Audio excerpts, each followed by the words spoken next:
প্রতিজ্ঞা করছি আমি আমার অযোধ্যাকে আর আমার দাদাকে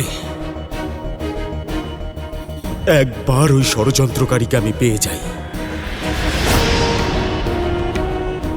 ওকে জীবিত ছাড়বে না এই ভরত।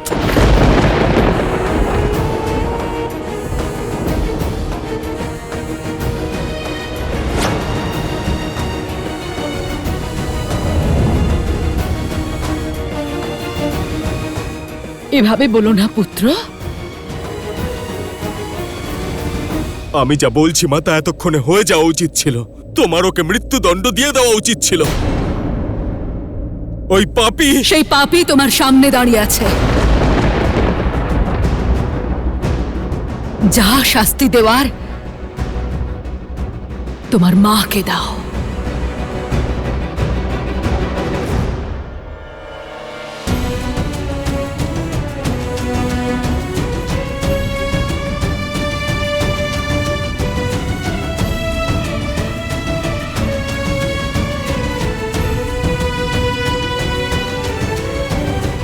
সম্রাসুর যুদ্ধের সময় তোমার পিতার প্রাণ রক্ষা করার কারণে উনি আমাকে দুটো বর দিয়েছিলেন, যা জীবনের যে কোনো মুহূর্তে আমি উনার থেকে চাইতে পারতাম। আর তুমি এই বর চেয়েছ? এই নিকৃষ্ট চিন্তা তোমার মনে এসেছে? সত্যি কথা বলো মা, এই ভয়ঙ্কর চিন্তা আমার মায়ের মনে এসেছে? তোমার মা,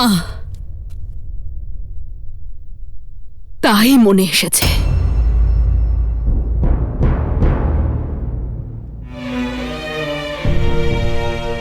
নিজের পুত্রের ভবিষ্যতের জন্য এই মায়ের কাছে যে আর কোনো উপায় ছিল না ভরত। ভরত, তুমি খুব সরল, রাজনীতি বোঝো না। তুমি চলে যাবার পরেই মহারাজ কৌশল্যপুত্র রামকে অযোধ্যার রাজা ঘোষণা করে দিয়েছিলেন। আমার ভরত চলে যেতেই রামের পথ প্রশস্ত করেছিলেন উনি। আমার ভরতের সাথে অন্যায় হচ্ছিল, কিন্তু আমি একজন মা নিজের বর চেয়ে খেলাটাই বদলে দিলাম ভরত। শুধু তোমার জন্য পুত্র। আমায় পুত্র বলো না তুমি কইকেয়ী।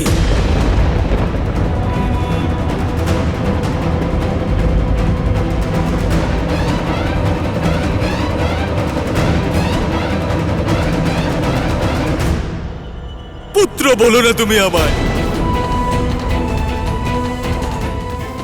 যে শব্দ অমৃতের সমান মিষ্টি মনে হতো, আজ সেই শব্দই কাঁটার মতো আমার কানে বিঁধছে। এই পাপ কাজ করে তুমি আমাকে নিজের সামনেই ছোট করে দিলে। এটা ভাবলে কি করে শ্রীরামের ছায়া এই ভরত ছলনার দ্বারা ছিনিয়ে নেওয়া সিংহাসন স্বীকার করবে? এই ভয়টাই তো আমায় দিবারাত্রি কুড়ে কুড়ে খেত, যে তুমি সারা জীবন রামের ছায়া হয়েই না থেকে যাও। শুধুমাত্র আবেগের বশে নিজের ভবিষ্যতের আহুতি দিও না ভরত। আহুতি তুমি দিয়েছ তোমার মমতা, লোভে বেষ্টিত যজ্ঞের মধ্যে। মনে রেখো তুমি, এখন থেকে এই সংসারে কেউ নিজের কন্যার নাম কইকেই রাখবে না।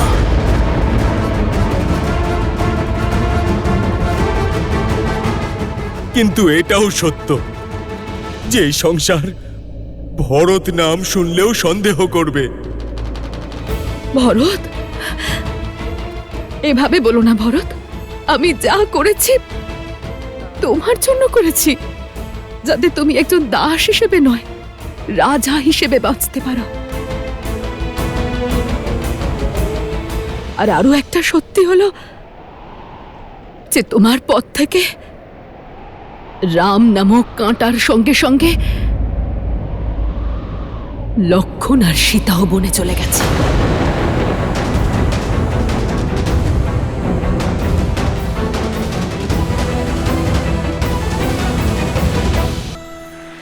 অদ্ভুত, লক্ষণ আর মাতা সীতাকেও তুমি বনে পাঠিয়ে দিয়েছো। আরে তুমি মা না রাক্ষসী? নিজের পুত্র আর কুলবধূকেও তুমি সন্ন্যাসে পাঠিয়ে দিলে। আর এই শোকেই আমার পিতাও।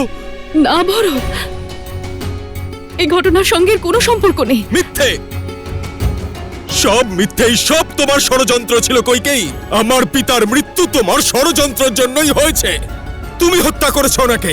এই অপবাদ তুমি আমায় দেবে না ভরত। অপবাদ আমি নয়, এই সংসার তোমাকে দেবে কইকেয়ী। আর সেই কলঙ্কের বোঝা আমাকে বইতে হবে।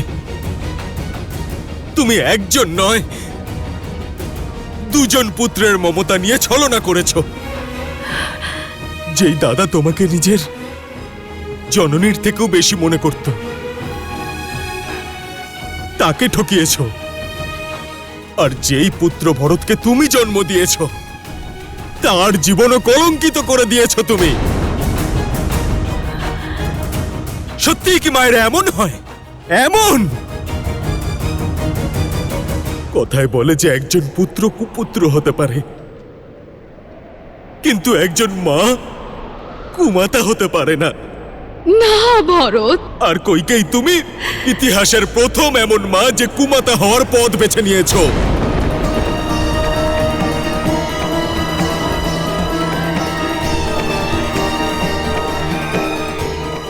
আমি যা করেছি ভরত, তোমার জন্য করেছি, তোমার মোহে করেছি ভরত। থামো,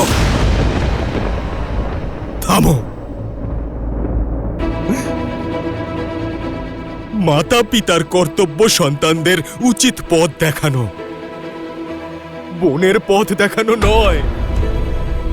এই পাপের কলঙ্ক মুছতে আমার গোটা জীবনও কম পড়ে যাবে।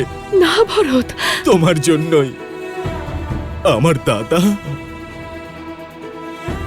আর আমার মা না জানি আমার ব্যাপারে কি না কি ভাবছে।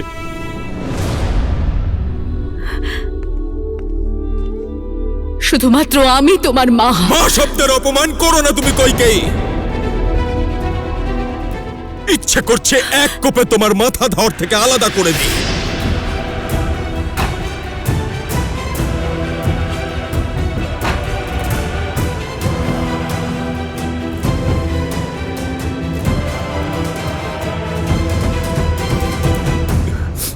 কিন্তু আমার এই সিদ্ধান্ত আমার দাদাকে আরো কষ্ট দেবে, কিন্তু শাস্তি তো পাবেই। যে পুত্রমোহ আর যেই সম্পর্কের জন্য তুমি আমার স্বর্গের মতো অযোধ্যাকে নরক করে দিয়েছ, আজ সেই সম্পর্ক ভাঙছি আমি। আজ থেকে তুমি আমার জন্য শুধু মহারানী কইকেই, আর কিচ্ছু না। ভরত, এই শাস্তি আমাকে দিও না পুত্র। আজ আমি এখানে প্রতিজ্ঞা করছি যে সত্তার সিংহাসনের জন্য তুমি এত বড় ষড়যন্ত্র করেছ, সেটা কোনোদিনও সম্পূর্ণ হতে দেব না আমি। ওই অযোধ্যার সিংহাসন কোনোদিনও স্বীকার করব না আমি। আর না তো এই কক্ষে আমি কোনোদিনও পা রাখব। ভরত, ভরত শোনো। আমি রঘুকুল কুমার ভরত তোমাকে পরিত্যাগ করছি কইকেই। ভরত, ভরত, ভরত! আমি কি করে ফেললাম? আমি কি করে ফেললাম? ভরত, আমাকে ক্ষমা করে দাও ভরত। ভরত,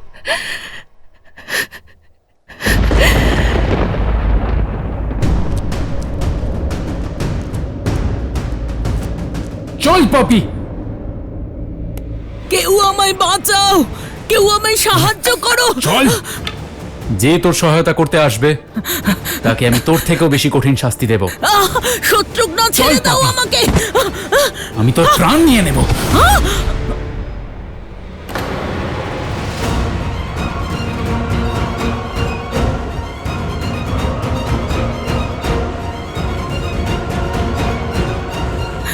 ভরত, ভরত, আমায় সাহায্য করো, আমায় সাহায্য করো ভরত। সরে যাও দাদা, এই পাপীকে আমার হাত থেকে কেউ বাঁচাতে পারবে না। শত্রুঘ্ন,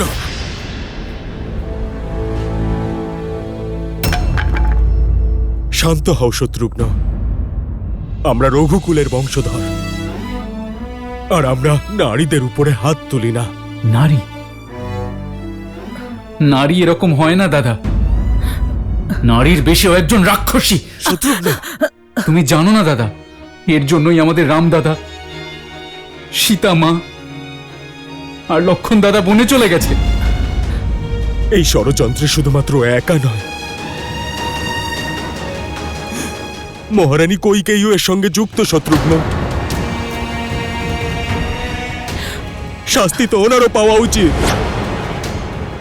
মনে থাকে যেন, যদি আমরা মর্যাদা ভঙ্গ করি,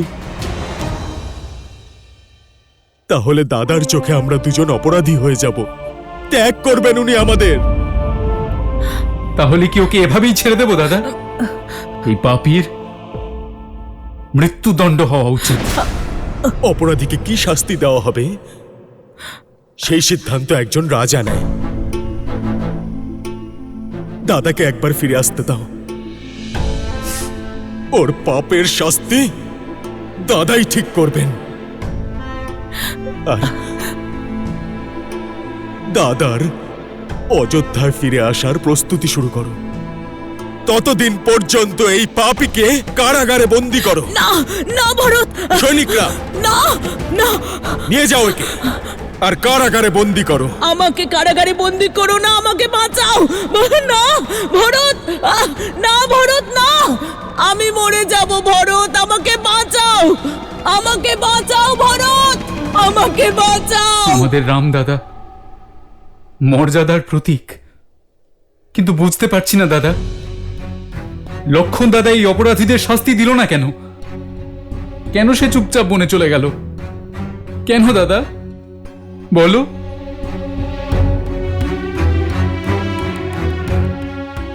এই কারণে লক্ষণ সৌভাগ্য বেছে নিয়েছে, দাদার সঙ্গে থাকার গর্বকে বেছে নিয়েছে। যদি আমরাও লক্ষণের জায়গায় থাকতাম, তাহলে আমরাও দাদার মতনই মর্যাদা লঙ্ঘন করতে পারতাম না।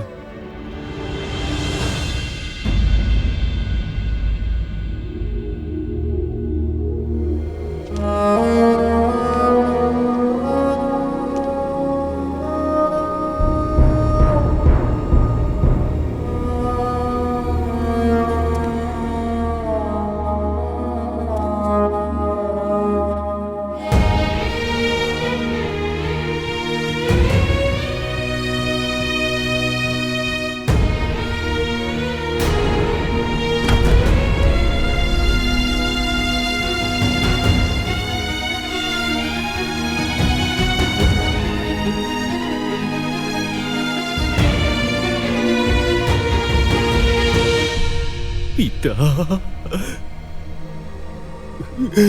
পিতা,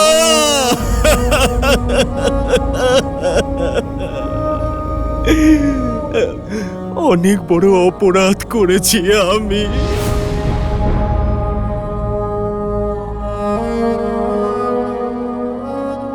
মা,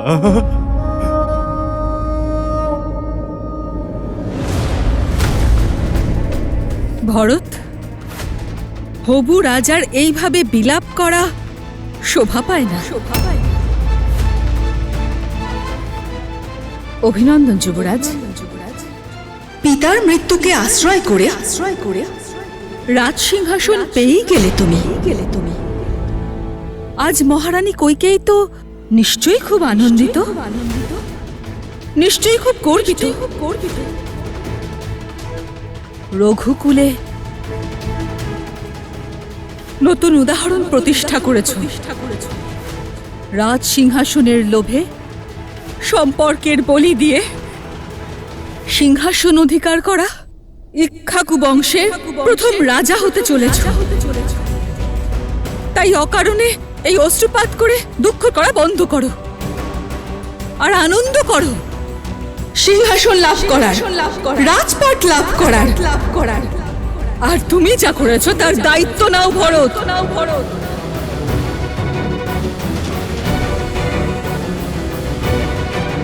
না মা, এরকম বলো না।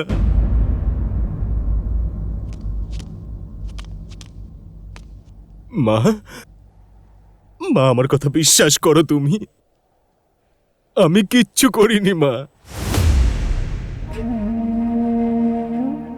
কৌশল্যা মা, তোমারও কি তাই মনে হয় যে তোমার ভরত স্বপ্নেও কোনোদিনও এই কথা ভাবতে পারে? মা, ছোটবেলা থেকেই তুমি আমাকে সব থেকে বেশি ভালোবেসেছো।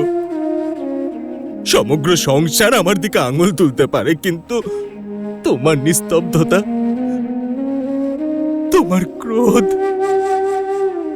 আমি সহ্য করতে পারবো না যে মা।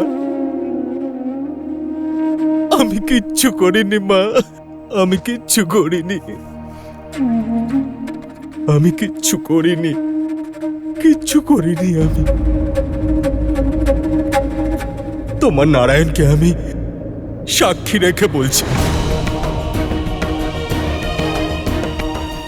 দাদাকে সাক্ষী রেখে বলছি, যদি এই ষড়যন্ত্রে আমি বিন্দু মাত্র জড়িত থাকি, তাহলে যেন আমার প্রাণ চলে যায়। আমার এই মুহূর্তেই যেন মৃত্যু হয় মা। বিশ্বাস করো, কিছুই করিনি আমি, কিচ্ছু করিনি আমি।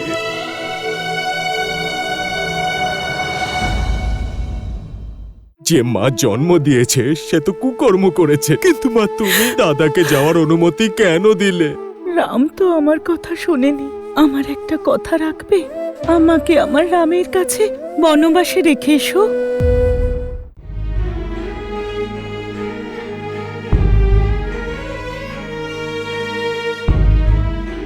আর কখনো এই কথা বলো না। আমরা আগেই 2 পুত্র আর 1 পুত্রবধূকে হারিয়েছি,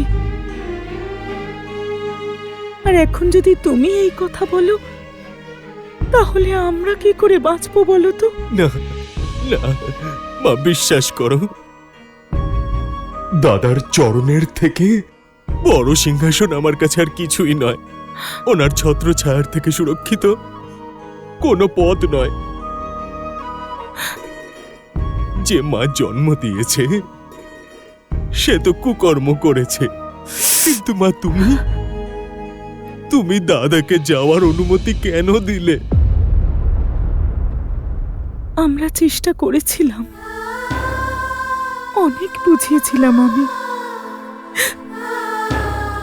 কিন্তু তুমি তো রামকে চেনো। নীতি, প্রতিশ্রুতি আর ধর্মের সব শিক্ষা রয়েছে। সব ছেড়ে চলে গেল সীতা আর লক্ষণের সঙ্গে। আর দেখো না, নারায়ণও কত কঠোর শাস্তি দিলেন আমায়। রাম চলে যাওয়ায় আমার মৃত্যু হলো না। মা, আমি বলেছিলাম সুমিত্রা যে আমার ভরত কখনো কূটনীতি করতে পারে না। আমাকে ক্ষমা করে দাও পুত্র। আমার সন্তান আর আমার স্বামীর বিয়োগের জন্য আমি তোমাকে ভালো করে বুঝতেও পারিনি। না মা, তুমি ক্ষমা চেও না। ক্ষমা তো আমার চাওয়া উচিত। দোষটা তো আমার যে আমি ওই মহারানী কৈকেয়ীর গর্ভে জন্মেছি। জানি না মহাদেব আমার নিয়তিতে কি লিখে রেখেছেন। বুঝতে পারছি না আমি যে এত বড় একটা পাপের প্রায়শ্চিত্ত আমি কি করে করব মা। মা,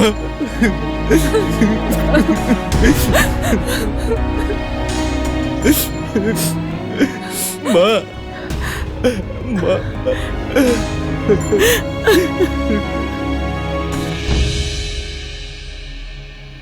ভরত, রাম তো আমার কথা শোনেনি, কিন্তু তুমি আমার একটা কথা রাখবে? আমায় আমার রামের কাছে বনবাসে রেখে আসবে?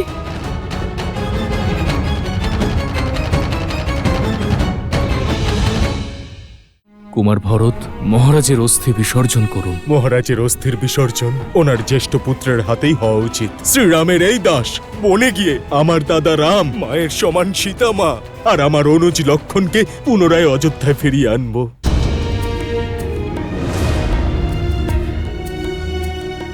না মা, কোনোদিনও নয়, কারণ এটা কোনো ন্যায় নয় আর না তো কোনো প্রায়শ্চিত্ত। তোমাকে আমি বনে নিয়ে যেতে পারবো না মা।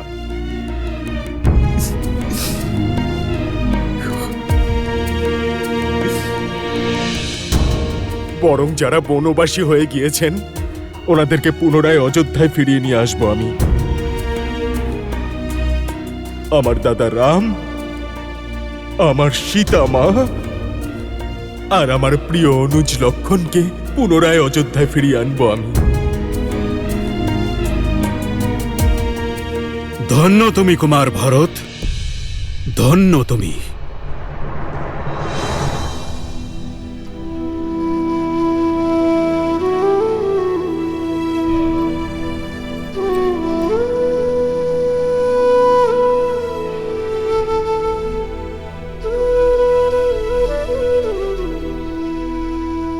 সৌভাগ্য লাভ করার জন্য সকলে ধর্মকে অনায়াসে ত্যাগ করে, কিন্তু তুমি ধর্মের পথ অনুসরণ করবে বলে সৌভাগ্যকে ত্যাগ করছো। তোমার এই সিদ্ধান্ত, তোমার এই সমর্পণ ধর্ম পালনের দৃষ্টান্ত হয়ে থাকবে।